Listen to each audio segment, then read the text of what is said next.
ಕುರಿಗಾಹಿ Hanumantha Bigg Boss Kannada season 11ರ ಕಪ್ಗೆದ್ದು ಬೀಗಿದ್ದಾರೆ.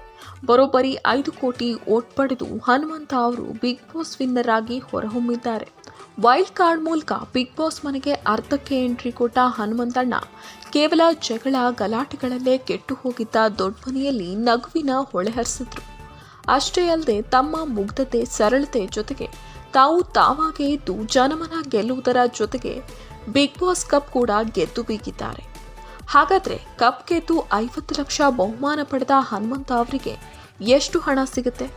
ಸರ್ಕಾರ GST ಅಂತ ಈ ಹಣಕ್ಕೆ ಎಷ್ಟು ಕತ್ತರಿ ಹಾಕುತ್ತೆ ಹೇಳ್ತೀನಿ. ಅದಕ್ಕೂ ಮುನ್ನ ರಾಣಿ ಯೂಟ್ಯೂಬ್ ಚಾನೆಲ್ನ ಸಬ್ಸ್ಕ್ರೈಬ್ ಮಾಡೋದನ್ನ ಮರಿಬೇಡಿ.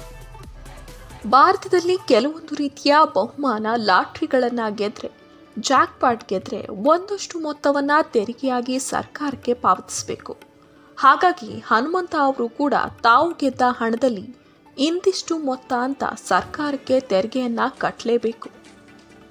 ಬಿಗ್ ಬಾಸ್ ಕಪ್ ಗೆದ್ದ ಹಳ್ಳಿ ಹಕ್ಕಿ ಹನುಮಂತಣ್ಣ ಬರೋಬ್ಬರಿ 50 ಲಕ್ಷ ಹಣ ಗೆದ್ದಿದ್ದಾರೆ. ಆದರೆ ಹನುಮಂತಣ್ಣ ಕಪ್ ಗೆದ್ರೂ ಕೂಡ 50 ಲಕ್ಷ ಹಣ ಇವ್ರ ಕೈ ಸೇರಲ್ಲ. ಈ ಪ್ರೈಸ್ ಮನಿಗೆ ಸರ್ಕಾರ ದೊಡ್ಡ ಮೊತ್ತದ ತೆರಿಗೆಯನ್ನ ವಿಧಿಸುತ್ತೆ.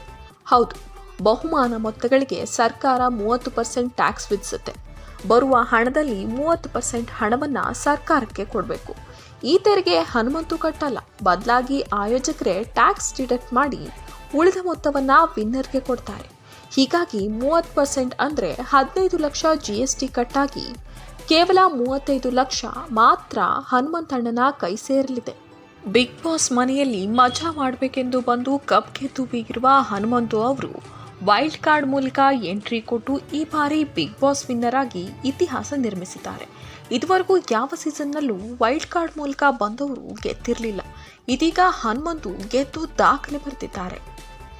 ಹಾವೇರಿಯ ಸಣ್ಣ ಹಳ್ಳಿಯಲ್ಲಿ ಕುರಿ ಕಾಯುವ ಕೆಲಸ ಮಾಡ್ತಿದ್ದ ಹನುಮಂತಣ್ಣ ಕಪ್ ಗೆದ್ದಿರೋದು ನಿಜಕ್ಕೂ ಕನ್ನಡಿಗರಿಗೆ ಖುಷಿ ತಂದಿದೆ.